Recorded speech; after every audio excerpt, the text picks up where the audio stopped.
right, Tatiana Arrington here for What the Film, and I'm super excited because I've got Yogi and Sam with me today. How are you guys doing? Doing Doing pretty good. great.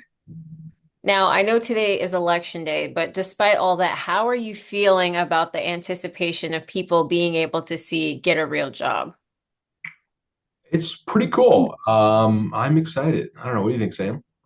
Yeah, it feels good. I feel like we're screening at the New York Movie Awards in a few weeks, and I feel like we're gonna have a pretty good turnout there. And as we receive more film festival admissions, it feels good. It feels like people like our thing. I liked it. I was cracking up and I was like, oh man, this is so funny, so real, so relatable. Take me to the backstory behind this. Did one of you have this type of job? Did you guys meet on this type of job? I kind of need the tea. I need to know. Yeah, it's kind of a dumb story. My partner worked this job for about 5 years, and I lived in a townhouse with him and his coworkers during the pandemic. So for like about 3 years, I was listening to all their fun stories about working this job and kind of like reminiscing about what New York City used to be. Mm. And my partner, used to work in film. Now he's a therapist because this job sucked. And he was like, let's write this. And so we did write it, a version of it in the pandemic. And then like Yogi came to our townhouse and performed stand up. And that's kind of like we didn't really know each other, but that's kind of like how we were introduced to each other. And then we like re-met at a dog park. And I think like two dog play dates in, I was like, you want to film this crazy thing with me? So yeah, that's. Yeah, and I didn't have this job, but I had a job where I was in a movie theater and I had to ask people walking out of movies, do you want to see an unreleased movie trailer? And people going to a movie don't want to do anything. They just want to go to the movie.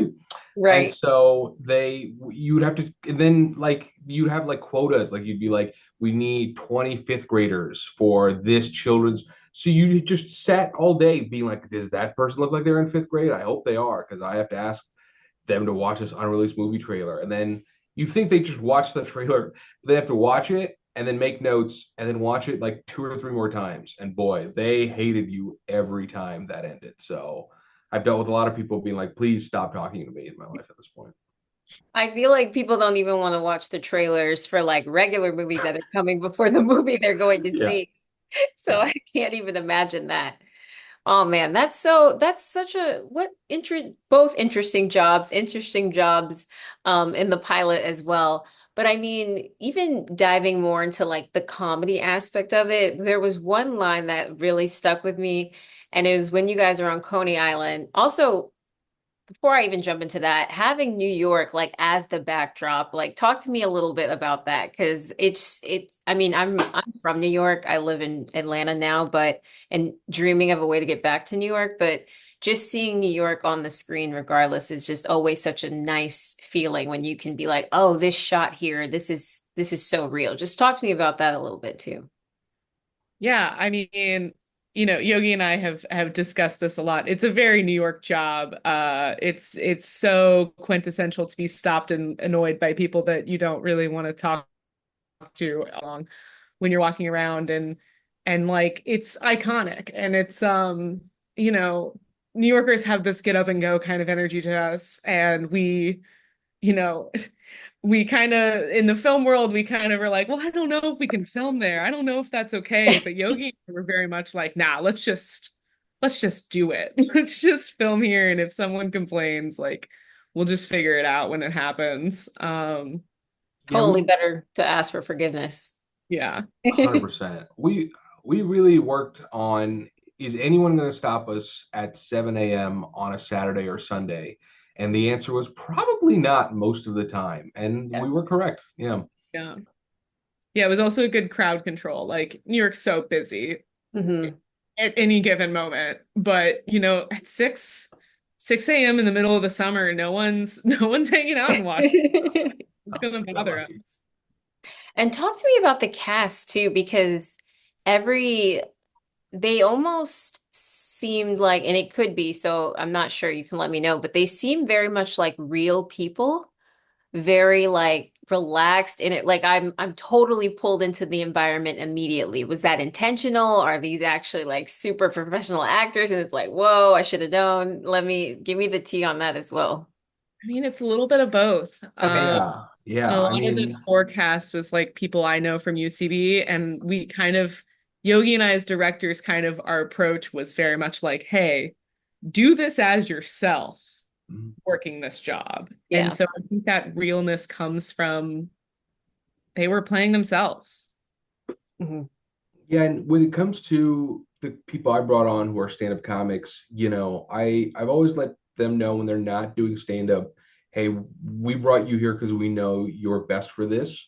Relax, have a great time, just be yourself. And Jose, who's in our show, is a comic and just nails every scene he's in. And it's just so fun to see because he just gets to show up and play as himself in this role because being miserable is not a hard emotion to show, especially if you've lived in New York and you've been in the arts. So it was a pretty easy thing to be like, hey, you've been miserable before, right? Okay, that's your motivation. Go on, kid, get it. So that was a pretty fun thing. You mentioned there was a line in Coney Island that you liked. Yes, yes. I loved the line about like, what are you guys doing down there? There's so many Russians down there. And I just saw Nora and I'm like, oh my God, I didn't even like put that because people wouldn't put that together if they just don't live in New York. So I was like, oh wow, like that's such a nice gem. Yeah, Tied. yeah. So I was laughing out loud at that. I was just like, oh wow, I love that. Do you guys have a favorite line that you put into this that is just I also really love when she was breaking up with her partner. She's like, why are you on your knee? That was another one that I LOL laughed out loud. That's great. I don't know, Sam, what do you think? Is there any lines in this that you love? I really love Donald going, what even are you? I The original cut, which is like we didn't publish it, but Chris goes, I'm the devil right after Mhm. that. Yeah. It's so funny. I love James Adomian as the boss in the beginning, the character Laszlo, saying, Lola, can we have a private conversation in front of everyone right here, right now? I think that's such a perfect encapsulation of being humiliated by your boss, where it's like, you're not saying what you're going to do, but I'm going to hate every second of this conversation. Yeah, I love that too. And even just thinking more about the comedy, and I mean, people can argue this. They feel like a lot of people think we're in very sensitive times, and how do you find that line with something being comedic versus something like, did you guys, when you're going through, was there a lot of improv and you're like, oh, we got to cut that out, or oh, let's leave that. People like that. Like, what's your thought process behind that? Just the comedic timing of it all. There was a lot of improv. In terms of sensibility, like, people need to laugh too. Like it is such a it's election day and it's such a troubling time. And like there are there's a lot of humor in working a job that you're miserable and being in New York and experiencing all the crazy people in New York. And when you're in it, it's like annoying. It's like, oh, I don't want to deal with this shit anymore. Mhm. But when you take a step back, it's kind of like, oh, actually that was kind of fun. Like I didn't know what was going to happen and so much happened. Yeah. Yeah, I Yeah. think that the show we tried our best to capture the joy of the misery in that, like, yeah, this is every job has its cons, but in one where you're just constantly being rejected, it just is misery. But the people you're with make it fun.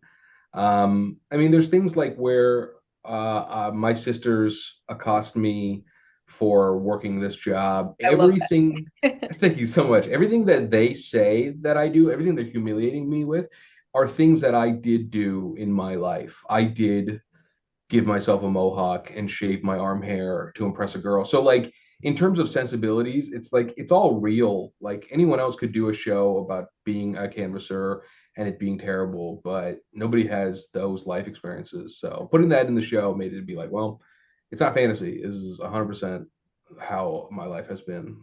Yeah.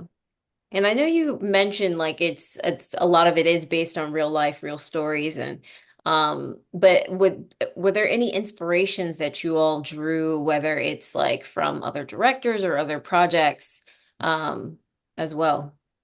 Yeah, when I shared the script initially, Yogi's first comment was like, "Oh, this is like Reno 911." And so we kind of leaned into that with the improv and the kind of like sketch format of each like interaction of each vignette. And when I initially wrote it, I very much was like, oh, I can imagine this being like Broad City. Like I can imagine it being like high saturation with like a buddy comedy duo. Like, and it was nice when Yogi and I decided to actually be in it because that wasn't the initial plan. Uh, Really? just yeah, we kind of just stumbled Yeah. upon it. And it was nice when we decided that because it very much started to become like our friendship. Like the the interaction of like Yogi doing the like hey, have you seen Tech the Musical? Like those like kind of smaller interactions were based on like very real conversations that we had outside of filming this, like driving around and kind of like talking about other stuff. Yeah. So that was really refreshing and fun and nice to kind of stumble upon. Yeah, it was, we shot it over a course of 3 weekends. And so each weekend we got better at doing it, but then we'd have a week of shenanigans that slowly would trickle into every scene here and there. Um, yeah, I would do this very specific groan at the beginning of every scene. No one told me to stop, so I kept doing it. One nice thing about writing and starring and directing a thing is nobody goes, "Wait, are you supposed to be doing that?" And Right. so with Yeah. every scene, I'm just like, and no one ever said, "Hey, please stop doing that." And so, I mean, even like me wearing the Stanley Kubrick production hoodie, it was in the middle of Right in the summer. beginning. Yeah. And no one's saying, "Hey, Yogi, you need to wear this every shoot." And I'm like, I just need people to know because I really based my character in this a lot on who I think I was when I was in my late teens, early 20s, where I haven't figured out that I want to do stand up. I haven't gotten to the point where I'm like, a life in the arts is what I think I want. But I know that no one's happy with any of the decisions I'm making. That's how it felt. Everyone's going, yeah, I don't know why he's doing that right now, and that is a big catalyst to the character of Yogi in this show. Of just like, yeah, no one's really satisfied with what I'm doing right now. But I love what you touched on too. Even as I was watching it, I'm like, oh, this does look like it sucks. This does look kind of miserable, but it also, I'm like, wow, you're going on a full adventure. Like today wasn't boring. Today wasn't, Hmm. a drag completely. So I think that's like part of the magic of it too. And before I let you go, I want to ask, like, do you guys have what are let's manifest real quick. What are your hopes for the pilot? Like, what are you hoping? Dream network, dream cast, anybody you would love to guest star one day? Like, let's get all the manifestations out now. Honestly, the opportunities are kind of endless. I think Yogi and I are very aligned in like we want FX, we want Hulu, we want some kind of Comedy Central type deal. Just because, we want it to last. We want an executive producer who's going to put us in a place where we can have more than just one season, where we can build into their fan base, and kind of lean into it. And yeah, for guest stars, it's like opportunities are endless. I Yeah. don't know if we actually change the core cast though, because it is such a fun dynamic and everybody is really it's kind of fun to watch a show of just unknown people I that are love really that. funny. That's my Yeah. favorite thing. And then they all blow up overnight. It's like, wow, you were always meant to be a star. Yeah. Yeah, we kicked around the idea of doing it in other cities as well. And I love the notion of like a version in LA or Philly or Atlanta and Chicago and Seattle and San Francisco and doing people in those networks that are huge as well. So that like, I mean, the thing about the show that's kind of nice is that it's a job that was viable in an era before the internet. You Mhm. would talk to a person that's approaching you more readily you didn't have a phone and access to all of the information that's ever existed. Now people are like, why? You are a scam. You're a stranger trying to talk to me right now. And Yeah. so um, I just like to know that this job that's a bit of a throwback, how it survives in the future is a fun story to tell. Yeah. And I mean, even just talking to you guys, I feel like people it takes a lot to even make something like this, let alone get it into a festival, let alone get a group of actors together, a group of people and be like, we're gonna shoot this, we're gonna do the thing. What advice or what would you say to somebody who's still in that limbo area, who has this idea but still hasn't, made the steps to get it going? Don't listen to advice. Just go for it. Mm. I think the best thing we did was kind of ignore what, look, we wanted it to look cool and better than what other people have made. And, at some point we realized that like, oh, it's a show of vignettes. And I'm like, that's great. This is how people consume media right now. We're not a culture where you want a 20-minute episode where it's one arc throughout the whole thing. It's like, no, you want multiple pieces. And if you got an idea and you want to make it, you'd be surprised how many people are talking and not enough people are walking, because the amount of people that have given us praise and props for what we've done here has been really satisfying. But I've honestly left it going, oh man, it just one foot in front of the other and do the best you can. And people love enthusiasm. That's really the main thing. Yeah. Yeah, I agree with that. I think just keep like going for that really, really makes a big difference. Also, when we live in a world where pretty much everything you see in the movies or on TV is in-house production, if you want and have an idea and you like want to like actualize it, just like making it for yourself will, aside from like the dreams and your hopes and everything else, will create so much actualization and fulfillment because you get to walk away and be like, wow, I did something really cool. And aside from everything else, like that's meaningful. Yeah. I love that. I mean, I completely agree. That makes a lot of sense. I said that was my last question, but I lied. So one more. No Um, problem. Okay. are you guys able to watch yourselves or do you just be like, oh, I can't even sit through this? How do you guys feel about that? Uh, I think we edited each other's scenes to an extent. It was very much like I couldn't, and I think Yogi really wanted to edit Sisters on his own.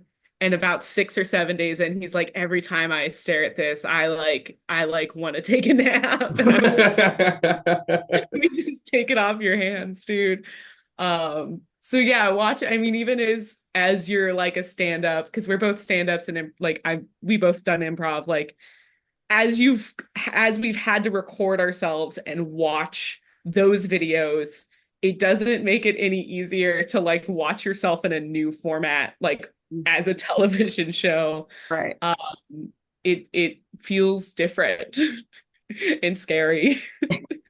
It's hard because the show is a show, but Mhm. it's Sam and I goofing off in this role. So it's not like I'm very like, my choices in this scene where I'm being insulted are very, very specific. It's like, no, you just need to act tired and confused and annoyed at all times. So it wasn't really like, oh, my performance isn't good enough. It was more that like to edit a thing, you have to watch it 1,000 times. And at 250, at first you're like, oh, wow, look at this, we made it. And then we didn't do color till the end. So we knew what it looked like, but not how it would look in our final cut. So cutting up the raws and going, is this the show? And then being like, oh, what did I? There's one. All right, so there's one thing in the show, Tatiana, that makes me laugh every time, and it's in the Okay. beginning where you're introduced to Christiana's character. She goes, "My Mars is in Mercury." She points up, and my character looks up in that moment, and that makes me laugh every time. So as hard as it is to see ourselves, there are certain things that make me go, yes, good decision, Yogi. We keep that in. Yeah. I love that. Yeah, I've just heard stories of creatives like being like, oh man, I can't even sit through this, or they like leave the premiere early. So I was like, oh, I have to ask you guys because it's so funny, but it's also you all. So I'm like, were they even able to like sit down and watch this as people? I mean, it was hard. Like my character is very much me in my 20s, just trying to do a good thing for the world, but also like it's also very much my partner. And so it's like it's hard to watch personally because I'm like, oh man, that was really funny. I really enjoyed that. But then I'm like, oh, why am I making that face? Oh, my partner makes that face. Mhm. I think when it was finally all completed and the clips that Sam added at the end, which were actual clips of when her partner worked this job, really solidified kind of the heart of it to be like, oh, this is everyone's story in terms of like everyone has had that miserable job, your first or second, where you're doing it for the people that you're working with more than the job itself. And you leave going, it was miserable, but when you look back on it years later, you're like, yeah, but those were kind of the most fun I had at a job. So, yeah, 100%. That's exactly what I got out of it. I have like a really close group of friends and we worked this miserable job, yeah, but we're all like, "Oh man, we never would have met if yeah, we didn't work yeah. at this job." So, I'm just super excited for people to see it. I feel like it's so relatable, so funny. But you take out of it like going along for the ride, going along for the adventure. And I'm just excited to see what's next for you guys. So, congratulations. Yeah, Thank you thank so you. much. Thank you. Thank you.